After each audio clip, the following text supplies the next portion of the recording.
కడప నగరాన్ని మరింత పరిశుభ్రంగా తీర్చిదిద్దే లక్ష్యంతో ఆపరేషన్ క్లీన్ స్వీప్ మన కడప స్వచ్ఛ కడప కార్యక్రమం ముమ్మరంగా కొనసాగుతోంది. కడప 47వ డివిజన్ పరిధిలోని నవికోట, అక్కయ్యపల్లి పార్క్, హెచ్పి పెట్రోల్ బంక్ పరిసర ప్రాంతాల్లో ప్రభుత్వ విప్, కడప ఎమ్మెల్యే రెడ్డెప్పగారి మాధవిరెడ్డి ఆధ్వర్యంలో ప్రత్యేక స్వచ్ఛతా డ్రైవ్ నిర్వహించారు. ఈ సందర్భంగా అధికారులతో కలిసి క్షేత్ర స్థాయిలో పర్యటించిన ఎమ్మెల్యే పారిశుద్ధ్య పనులను పరిశీలించి ప్రజలకు చెత్త వర్గీకరణపై అవగాహన కల్పించారు. తడి, పొడి, హానికర వ్యర్థాలను వేరువేరుగా సేకరించాల్సిన అవసరాన్ని వివరించారు. అలాగే డ్రైనేజీ, పారిశుద్ధ్యం, వీధి దీపాల సమస్యలను వెంటనే పరిష్కరించాలని అధికారులను ఆదేశించారు. పరిశుభ్రత ప్రతి ఒక్కరి బాధ్యత అని పేర్కొంటూ స్వచ్ఛ కడప నిర్మాణంలో ప్రజలందరూ భాగస్వాములు కావాలని ఎమ్మెల్యే పిలుపునిచ్చారు. కడప స్వచ్ఛ కడప ప్రోగ్రామ్ని మనము కడప నియోజకవర్గంలో మనం ఒక పర్సనల్ ప్రోగ్రామ్గా తీసుకొని మనం ముందుకు వెళ్తా ఉన్నాం. ఇది వాసు సార్ డిజైన్ చేశారు వెళ్ళమని.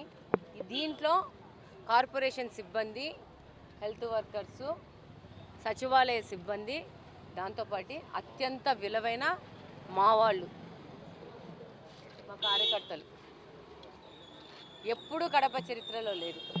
ఒక పార్టీకి సంబంధించిన వాళ్ళు, కార్యకర్తలు కడప యొక్క క్లీన్ అండ్ గ్రీన్లో పాల్గొనడం అనేది ఎప్పుడు కడప చూడలేదు. ఈరోజు 2 సంవత్సరాల నుంచి మనం గెలిచిన వాళ్ళ నుంచి మన కడప స్వచ్ఛ కడప చేస్తూ ఉన్నాము.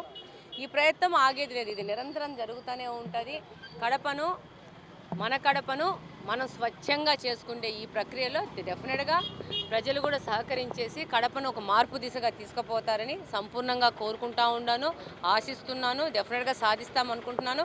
మీ ద్వారా కూడా మీడియా మిత్రులందరూ సహకరించేసి ఎప్పుడు అవకాశం వచ్చినా కూడా కడపను నీట్గా పెట్టుకుందాము, కడపను స్వచ్ఛంగా పెట్టుకుందామని చెప్పేసి కడపను అప్గ్రేడ్ చేసుకోవాల్సిన బాధ్యత మనందరి మీద ఉందని కోరుకుంటున్నాను. మనందరి మీద మేము ఎంత తిరిగినా కానీ, ఎంత 100 మంది వర్కర్లు వేసుకొని తిరిగినా కానీ, మా వాళ్ళు ఎంత కష్టపడి పనిచేసినా కానీ, కార్పొరేషన్ సిబ్బంది ఎంత సిన్సియర్గా కానీ ప్రజల్లో మార్పు వచ్చి ప్రజలు కూడా ఒక అవేర్నెస్తో ఒక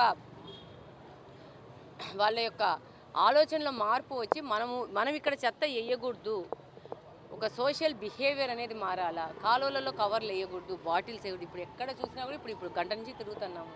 ప్రతి ఒక్క కాలువలో కూల్ డ్రింక్ బాటిల్స్, చిప్స్ ప్యాకెట్లు, ఇంట్లో ఉన్న సామాన్లు, ఒక్కొక్క చోట పరుపులు, రోళ్ళు కూడా వేసేస్తున్నారు.